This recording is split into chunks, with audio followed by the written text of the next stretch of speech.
Assembly ಮಾತಾಡೋಣ brother. Kempanna ಅವರು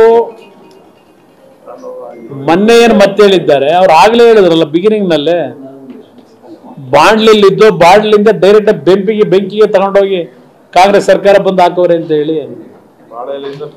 ಬಾಳೆ ಎಲೆಯಿಂದ ಬೆಂಕಿಗ ಬಾಂಡ್ಲಿ ಇಲ್ಲಿ 40%. ಈಗ ನೋಡಿ ನಮ್ಮ ಮುಖ್ಯಮಂತ್ರಿಗಳು ಹೇಳ್ತಾರೆ, ಕೆಂಪಣ್ಣರ ಹತ್ರ ದಾಖಲೆ ಇದ್ರೆ ಅದು ಯಾರೋ ಒಂದು ಕಮಿಟಿ ಮಾಡೋರಂತಲ್ಲ, ಕಮಿಟಿ ಮುಂದೆ ಕೊಡ್ಬೇಕಂತಲ್ಲ. ಅಲ್ಲಿ ಹೇಳಿದ್ರಲ್ಲ, ನಾನ್ ಕೇಳೋದು ದಿನ ಜಾಗ್ಟ ಹೊಡೆದ್ರಲ್ಲ 40% PCM ಪೋಸ್ಟ್ ಎಲ್ಲ ಅಂಟಿಸ್ಕೊಂಡು ಹೋದ್ರಲ್ಲ, ಆಗ ಯಾವ ದಾಖಲೆ ಇಟ್ಕೊಂಡು ಹೊಂಟಿಸಿದ್ರಿ? ಆಗೇನ್ ಮಾಡಿದ್ರಿ? ಎಷ್ಟು ತಿಂಗಳಾಯ್ತಲ್ಲ ಈಗ ಸರ್ಕಾರ ಬಂದು ಹೋಗ್ಲಿ. ಈಗ ನೀವು ಕೆಂಪಣ್ಣವ್ರನ್ನ ದಾಖಲೆ ಕೇಳ್ತಿದ್ದೀರಲ್ಲ, ಆಗ ನೀವು ಯಾವ ದಾಖಲೆ ಇಟ್ಕೊಂಡು ಬಿಜೆಪಿ ಸರ್ಕಾರದ ಮೇಲೆ ಅಟ್ಯಾಕ್ ಮಾಡಿದ್ರಿ? ಕೆಂಪಣ್ಣರು ಹೇಳಿರುವಂತ ಹೇಳಿಕೆ ಮೇಲೆ ತಾನೇ ನಡೆಸಿದ್ದು. ಬೀದಿಲಿ ಜಗಜ್ಜಾಹಿರ. ಹೈಕೋರ್ಟ್ ಏನಿಲ್ಲ, ಹೈಕೋರ್ಟ್ ಚಿಮ್ಮಾರಿ ಹಾಕವ್ರೆ ಗುತ್ತಿಗೆದಾರರಿಗೆ ದುಡ್ಡು ಕೊಡ್ದೇನೆ ಇವೆಲ್ಲ ರೀಸನ್ಗಳು ಕೊಟ್ಕೊಂಡು ಹೋಗ್ತಾ ಇದ್ದೀರಾ ಅಂತ ಹೇಳಿ ಹೈಕೋರ್ಟ್ ಚಿಮ್ಮಾರಿ ಹಾಕಿದ್ರಿ ಸರ್ಕಾರಕ್ಕೆ. ಅದಕ್ಕಿಂತಲೂ ಬೇಕಾ?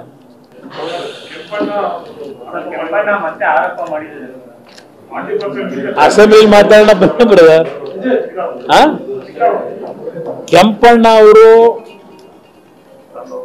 ಮೊನ್ನೆ ಏನು ಮತ್ತೆ ಹೇಳಿದ್ದಾರೆ, ಅವ್ರು ಆಗ್ಲೇ ಹೇಳಿದ್ರಲ್ಲ ಬಿಗಿನಿಂಗ್ ನಲ್ಲೇ, ಬಾಂಡ್ಲಿದ್ದು ಬಾಂಡ್ಲಿಂದ ಡೈರೆಕ್ಟ್ ಬೆಂಕಿಗೆ ತಗೊಂಡೋಗಿ ಕಾಂಗ್ರೆಸ್ ಸರ್ಕಾರ ಬಂದು ಹಾಕೋರೆ ಅಂತ ಹೇಳಿ. ಬಾಳೆ ಎಲೆಯಿಂದ ಬೆಂಕಿಗ ಬಾಂಡ್ಲಿ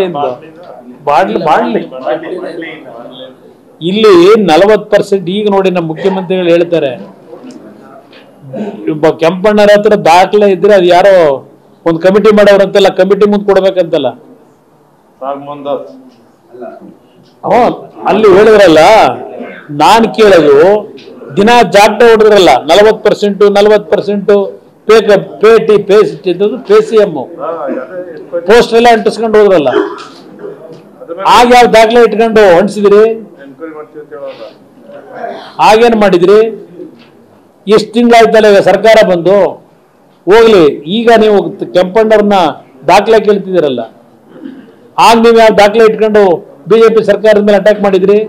ಕೆಂಪಣ್ಣರು ಹೇಳಿರುವಂತ ಹೇಳಿಕೆ ಮೇಲೆ ತಾನೇ ನಡೆಸಿದ್ದು. ಬೀದಿಲಿ ಜಗಜ್ಜಾಹಿರ. ಹೈಕೋರ್ಟ್ ಏನಿಲ್ಲ, ಹೈಕೋರ್ಟ್ ಚಿಮ್ಮಾರಿ ಹಾಕವ್ರೆ ಗುತ್ತಿಗೆದಾರರಿಗೆ ದುಡ್ಡು ಕೊಡ್ದೇನೆ ಇವೆಲ್ಲ ರೀಸನ್ಗಳು ಕೊಟ್ಕೊಂಡು ಹೋಗ್ತಾ ಇದ್ದೀರಾ ಅಂತ ಹೇಳಿ ಹೈಕೋರ್ಟ್ ಚಿಮ್ಮಾರಿ ಹಾಕಿದ್ರಿ ಸರ್ಕಾರಕ್ಕೆ. ಅದಕ್ಕಿಂತಲೂ ಬೇಕಾ?